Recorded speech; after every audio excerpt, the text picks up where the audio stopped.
Attorneys have filed a federal lawsuit against the Osceola County Sheriff and two deputies in response to a shooting outside of a busy Target last year. One person died and two others were hurt. News 6's Catherine Silver has the details.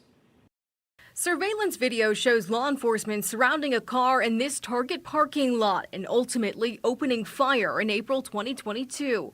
20-year-old Jayden Baez was killed and two others were hurt over an alleged theft of Pokemon cards and pizza. They put these young men in a volley in exchange of fire. I've never seen anything like that in all the decades I've been practicing. Attorney NeJame is representing the men and their families. According to a federal lawsuit filed this week, they were used as, quote, human guinea pigs for a training exercise.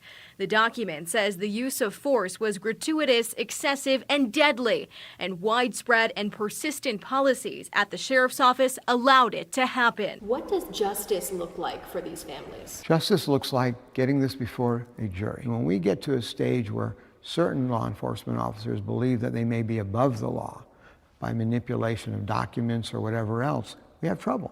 And that has to be brought out. State Attorney Andrew Baez recently announced the case would go to a grand jury, an act NeJame says will bring forth more evidence and ultimately a decision on criminal charges. They're going to be held accountable in front of our public, in front of our juries, and in front of our courts. The Osceola County Sheriff's Office shared this statement with News 6, saying in part they look forward to the facts being told in a court of law.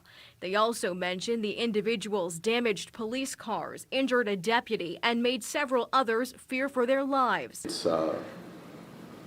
something I live with every day. Alejandro Baez's oldest son was killed. He says the people responsible for his death should be held accountable. I have confidence in my attorneys and confidence in the state attorney that the truth will come out.